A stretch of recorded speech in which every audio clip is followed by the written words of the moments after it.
Hey guys, my name is Third Eye and today I'll be ranking every Michael Jackson album from worst to best.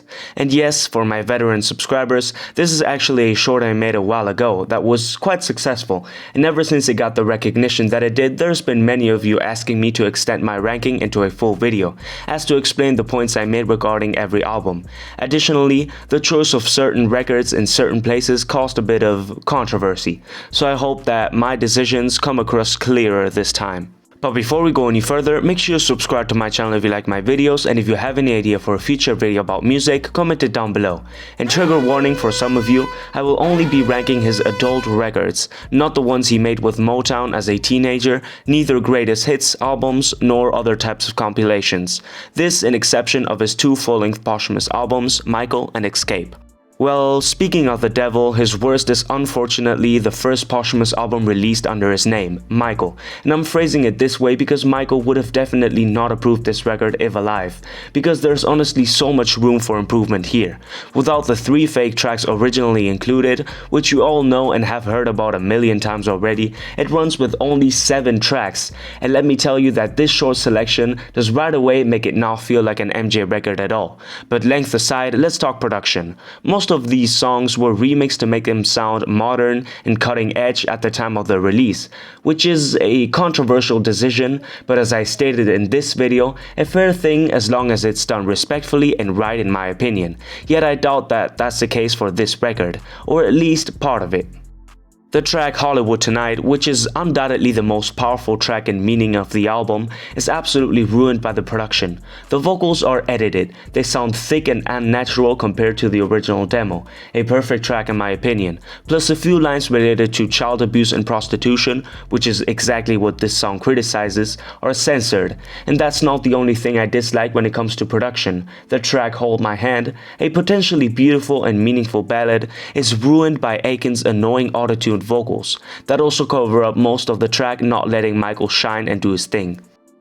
But not everything about the record is bad. In fact, the rest of it is quite good if not exceptional. As you've seen, the production has its downfalls here and there, but the new mixing of the tracks Behind the Mask, as well as I Like the Way You Love Me, is groovy, funky, cute and exquisite. Really makes you miss the talent of the king at times. The ballads are also great. I mean, what would a Michael Jackson album be without the sentimental cuts, as in Best of Joy, that cheers you up and makes you smile heavenly, and Much Too Soon, a great cut to end the album. An honorable mention is also the track I Can't Make It Another Day, the classic rock influenced track you will find at least once in any Michael Jackson album. Overall pretty good, shameful that it had to be ruined by unresponsible and disrespectful choices in 2 tracks. 7 out of 10 is what it finally gets. Next in my list is Offthewall, Michael Jackson's debut adult album from 1979. A low position in the ranking many people whined about last time, but it's still here and let me explain why. Because it's not a bad record at all. It's an awesome record from start to finish, but again, there is room for improvement. Michael's vocal range throughout the entire thing is pretty limited and one-sided. His more aggressive register or lower tone are practically not here, all the way through. A clear sign that Michael was still experimenting with his style and sounds and had not found his place at the time. Apart from that, every song's message isn't really transcendental, which is not surprising for a disco record. I mean, no one should really expect that from the genre, but I do expect it from a Michael Jackson album. Therefore, we got no socially conscious tracks or classic Michael Jackson critiques. In fact, some of these songs Michael didn't even write. And those are about the only things to criticize from this amazing record, because pretty much every other aspect to critique is positive. Let's talk production. Well, I believe there's almost no single mixing or sound I take issue with. The funky bass lines in Get on the Floor or the title track, the consistent drums in Working Day and Night or the opener, and pretty much every instrument used in the entire thing all make you want to dance and have a great time. The album might as well be the most danceable and fun he's ever made, rather unfocused and immature than straightforward or serious. The honorable mentions this time are the beautiful ballads, the heartbreaking and soothing She's Out of My Life, or even the later tracks like Girlfriend or I Can't Help It, that make also lift your feet off the ground even being in the more emotional side of the album. In conclusion, absolutely great but a bit weak for a Michael Jackson album, 7 out of 10. Next is Michael Jackson's 1997 album Blood on the Dance Floor, History in the Mix. This obviously not counting all the distasteful remixes included from history tracks. Michael didn't really want them out at the time, so we're not counting them. And if you want to know more information about that, check this video out where I went through Mike's entire label history. Well, even though this album has been kind of forgotten, it's not really appreciated by the fandom and only runs with 5 new tracks. I think it's extremely varied, absolutely amazing, and should be remembered. Actually, I might add that this could be the darkest and most terrifying album Mike has ever put out. Demonstrates his liking of Halloween, giving us 3 Halloween-themed tracks, those being Blood on the Dance Floor, Is It Scary, and Ghosts. All of them still extremely different from one another. The first one being a nostalgic throwback to Michael's groovy danceable albums from the 80s, where he talks about a woman looking for sex, encountering a man to do so, although this man seems sort of traditional and wants more than just casual sex off this woman. A similar story to the one Mike told in the track Dangerous. Not really surprising, as this track's an outtake from that record. The other tracks are more on the fantastic side of things and go a bit more spooky. Is It Scary, containing a beautiful piano and some nice beatboxing by the King. The other 2 tracks are also worth to mention, Superfly Sister being, strangely to the narrative of the album, one of the grooviest and funkiest pieces Michael has ever created. This totally in opposition to the song's message, a critique of shallow one-night stands who only look for sex and people rather than serious business. And the other one, Morphin, probably the darkest MJ cut of all time, about his substance abuse and drug dependence around the time he was falsely accused for child molestation. This track specifically is absolutely devastating and heartbreaking, and it makes me appreciate Mike's honesty and openness to the world once more. As you can see, only 5 new tracks but extremely varied. Almost every aspect Mike was known for musically ends up here, and that is genius in my opinion. This one gets an 8 out of 10.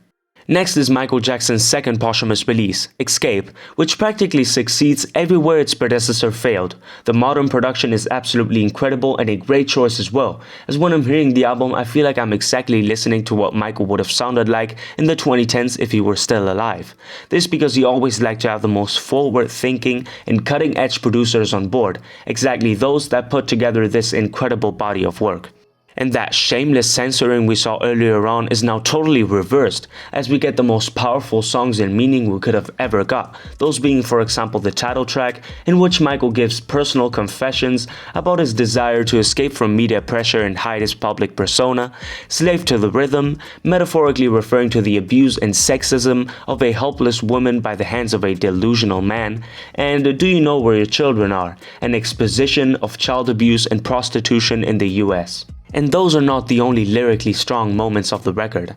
We also get some beautiful storytelling in my favorite track of the album, A Place With No Name, and in the popular track Chicago, and additionally a very sentimentally driven and personal vocal performance in Blue Gangsta. As you can see, this album could practically be considered the album Michael's evil twin, as it's much stronger for those things the album was thin in. This one gets an 8 out of 10. Next in my list is Michael Jackson's History, Past, Present and Future Book 1, and I'm sure for now you have noticed that the list has changed over time. Well, let's talk about the album. This one is probably the most personal MJ album there is. It's almost as if we were transported into Michael Jackson's mind, as we get to know in detail about his fears, insecurities and problems at the time. Therefore, we get numerous tracks about sensationalistic tabloids and the yellow press, heavily influenced by Michael's false child abuse accusations 2 years prior to the release. These critiques and statements are, in my opinion, flawlessly developed and absolutely necessary, even today. I mean, the lyrics to Money are even a perfect description of Michael's most recent accusers, and the emotion put into them is gorgeous. For a glimpse, just check how angry and disturbed Michael sounds in the opener. Tabloid tracks aside, the rest of the album contains pretty much the typical material you would find in an MJ record. Socially conscious tracks, as in Earth Song or the title track, rock-influenced stuff as in DS, lovely ballads like You Are Not Alone or Childhood, this last one being extremely open and honest, beatbox tracks like Tabloid Junkie, and also some new stuff that he hadn't tried before, 2 lovely covers that are honestly even better than their respective originals, and lastly, dark and terrifying storytelling in Little Susie. If I had to criticize anything about the record, I'd say it kind of lacks structure. Plus, the guest appearances aren't really of my liking. But again, it's a great record. 8 out of 10 once more. Now it's turn for Michael's most critically acclaimed and most popular album of all time, Thriller, which might be scoring too low in this list for many, but let me explain myself. Because again, I absolutely love this record and it's actually near perfect. Well, this record is absolutely representative of the 80s, the sound of an era and a generation. After releasing what was considered the best disco album of all time, Michael topped its success by putting in an imaginable, enormous, and through-the-roof effort that is absolutely noticeable in this album. Again, there's a bit of everything here. Rock, new wave, electric guitars, synthesizers, all of them making up for what probably are the most iconic pop pieces ever made. Some of them may even be considered simple nowadays, like the drums on Billie Jean or the guitar riffs on Beat It, but I believe those need to understand that is exactly why they're absolutely iconic. This album definitely set the bar high up for Michael's following releases, and it gets a 9 out of 10 as its final score. The next album chronologically would be Bad, next one in my list as well. Actually, if reaching up to his latest record was already a burden for Michael during the Thriller sessions, then it was even more so for Bad, as Thriller had been announced to be the best-selling album in music history not too long after its release. And even though the sales are relatively not comparable to the ones of Thriller, the album is considerably better, as it takes everything Michael had already explored one step further, adding in new interesting elements to be developed in his following releases. The rock-influenced tracks find their way into the album in the shape of the songs Dirty Diana, that also contains some pretty intense and dared storytelling, and the guitar solo on Speed Demon, that absolutely slaps. The classic MJ duos also find their way here, these being the tracks Just Good Friends, the funniest and most danceable cut in here, and I Just Can't Stop Loving You, a beautiful and heart-touching ballad. The genius here is both collaborations have an intention to be, as Michael and the invited artist share their thoughts together and not separated, therefore they complement each other really well, just as in Jackson's and McCartney's earlier The Girl Is Mine. And once more, the funk and classic 80s synthesizers land in tracks like The Opener, Another Part of Me, or the amazing The Way You Make Me Feel. And those new things I mentioned earlier on are the complaints and critiques on tabloids that would eventually characterize Michael's 90s material as in Leave Me Alone, one of the best tracks of this kind, and also the socially conscious theme material that Michael would touch from time to time, as in the excellent Man in the Mirror. In conclusion, the album definitely deserves the critical acclaim it has received, yet it's a shame it didn't top its predecessor, though being definitely better. 9 out of 10 is my final rating for the record. Now let's talk about Michael's 1991 album Dangerous, truly a revolution for his career in many aspects. First of all, the consistency Michael demonstrated with this release is abnormal. After shaking the music industry for years and being named as the King of Pop, he came back with an album even better than everything he had done until that point.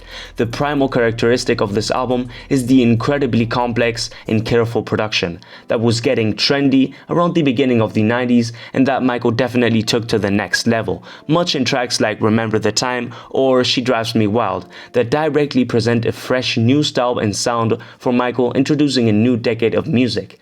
Talking production, this album is the first to include Michael's beatboxing as a sampled beat, a primal characteristic of Michael's late career's material, as we would find it on and on in his following projects. Another new element to be implemented are the short but intense rap appearances in MJ tracks, as in Jam or She Drives Me Wild, that make the tracks more fluid and entertaining, or even rap or spoken performances by the King himself, as in the title track of the record.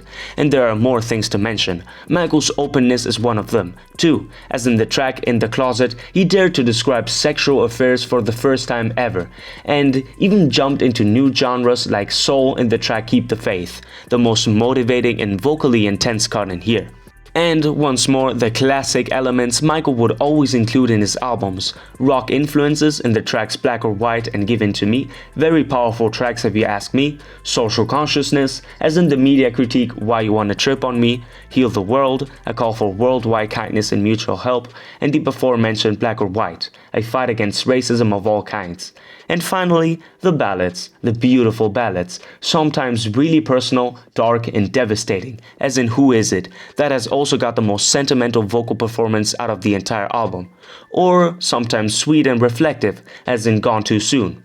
As you can see, this album is a mixed masterpiece of sounds, genres, and topics that make up for a fantastic final result that gets another 9 out of 10. And now, the best for last. The greatest Michael Jackson record of all time is his last one released while alive, Invincible. After years and years of musical silence, dozens of controversies, and uncountable conflicts with his label, he came back with his best piece to finish things off in a great way, as he knew he would probably not record anymore in a long time, as he would end up doing. Talking production, I assure you I could be talking for hours and hours non-stop about how immaculately perfect the album is. But just so you know, there is not a single mix, instrument, or effect I take issue with in the entire thing. The album is literally the definition of cutting edge. All these tracks are so well produced, down to the last minute detail, that they don't even feel like 2001 tracks. They feel like music delivered from the future even to this day, more than 20 years after the album's release, and that is especially meaningful to us fans, as this album uses the usual Michael Jackson album model and takes it to its absolute best. Some of them being the guitar solo in Privacy, so full of heat and passion combined with Michael's aggressive vocal delivery that takes us back to the rock-influenced tracks Michael used to include in every album of his, the beatbox in Heartbreaker, accompanied with the trippiest and most sophisticated production you could ever think of, as well as in the title track and Unbreakable, that also contains the most respectful and memorable tribute to one of the greatest rappers in history, Biggie Smalls, you could ever think of. And the ballads. Holy shit, they're astonishingly beautiful, as heart-touching as they had never been before.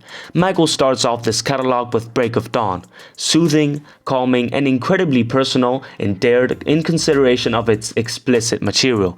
Then Heaven Can Wait, in which Michael expresses his desire to stay with his beloved even until the last hour, minute, second of his life. There's also Butterflies, that also makes you want to move your feet, strangely, and Speechless, about Michael's shyness and incapacity to articulate words once he's in touch with the one he loves. The honorable mentions in this category being Don't Walk Away, Whatever Happens, both of them incredibly personal, and the second one containing a flawless Carlos Santana feature, and Cry, that has a very uplifting and elating second half.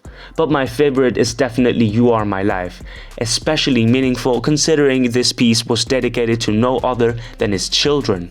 And holy shit, Michael did not lose the talent to create the most danceable and catchy pop pieces of the decade as he had done in his golden days, as in You Rock My World or 2000 Watts.